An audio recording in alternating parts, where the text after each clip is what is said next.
What impressed you the most since you came here in Ukraine?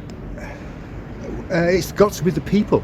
The Ukrainian people are resilient, courageous. They have a can-do attitude. They will not be defeated. They keep smiling. They've befriended me. My neighbours have befriended me. It's very touching the way they've accepted me, and they're extremely grateful for what we do for them, which is part of it. The message that me and Andy tend to bring to and all the other volunteers tend to bring to the Ukrainian people is that you are not alone. The world is watching, and we have come here obviously not officially representing anyone, but that's in effect what happens. We represent the rest of the world, and the Ukrainian people and these people in Kherson are absolutely delighted when they hear that you're from England, and that they know they're not on their own. They feel isolated and so they all want to talk to us, and it's very heartwarming and rewarding for me. And why did you decide to come here to help?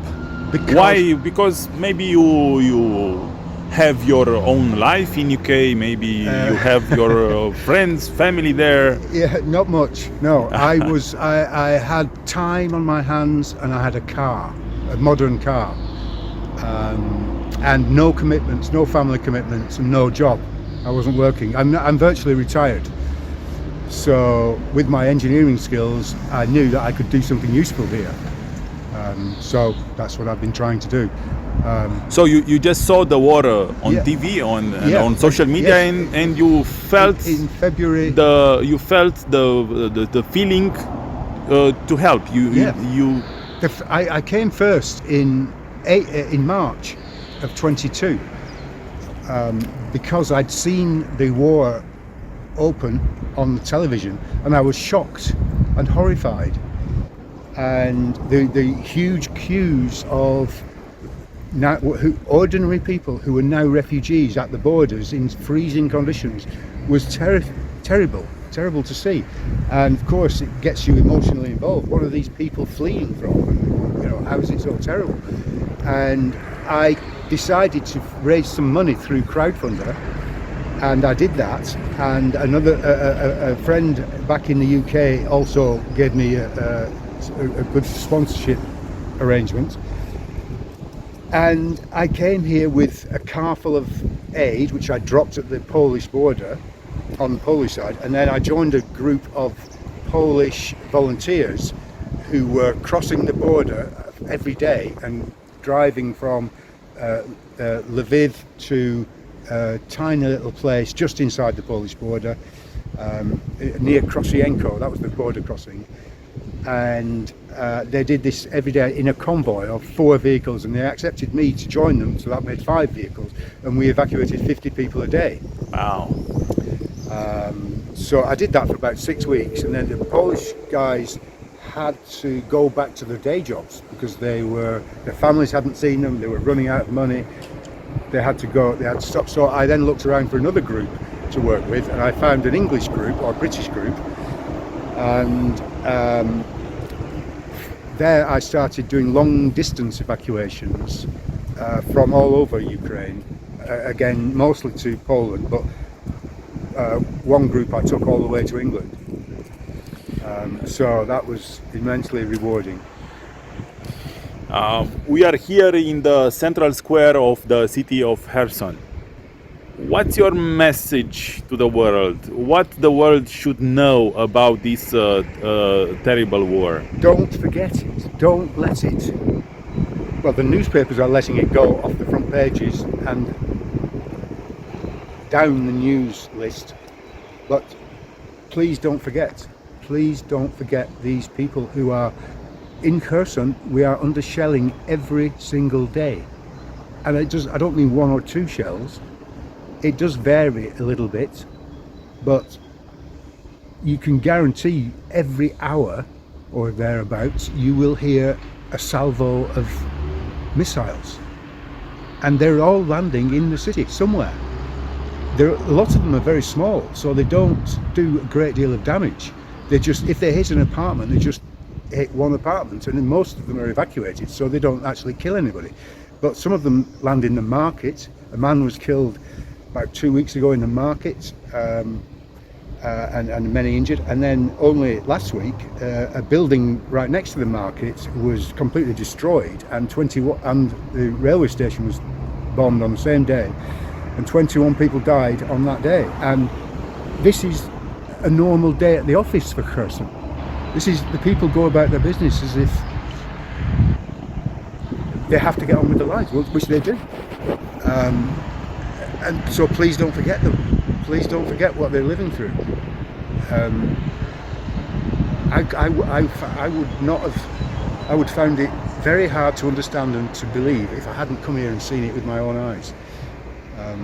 So I understand that it's hard to grasp the fact that people walk about in the sunshine, arm in arm. Look at this lovely couple,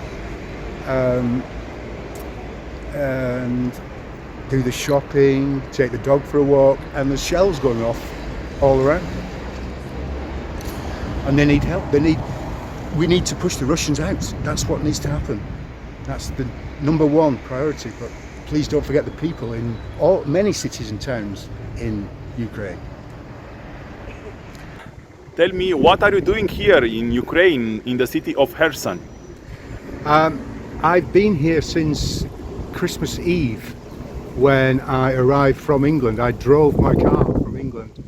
This is the second trip, my second trip to Ukraine, and I came here because when the Russians left Kherson, when they were pushed out by the Ukrainian army, they destroyed as much infrastructure as they could in their hurried departure, and that included some of the heating systems for the accommodation. You may know that many of much of the heating here in former Soviet countries is done by district heating. So the one boiler house that I've been working on feeds central heating to 10 tower blocks with a population of about 750. I approached the city authorities when I saw this. I came here specifically to find damaged heating systems to help, because I'm an engineer with heating systems experience. So I came here specifically to find damaged boilers, and I found one on the first day that I arrived. So, and the next day I found some people working on it, and I spoke to them, and they introduced me to the director of Teplo Energo, which means district heating, I think. And I've been in conversation with them ever since, the city authorities, who are trying very hard to get me to work with them and to get some components that we need from the manufacturer of the boiler. The control systems for 3 boilers in this boiler house are destroyed, so we need some new components. And it's been a very long, slow process, and we've hardly started yet because we haven't got the components. That's not necessarily the manufacturer's fault, but it's complicated.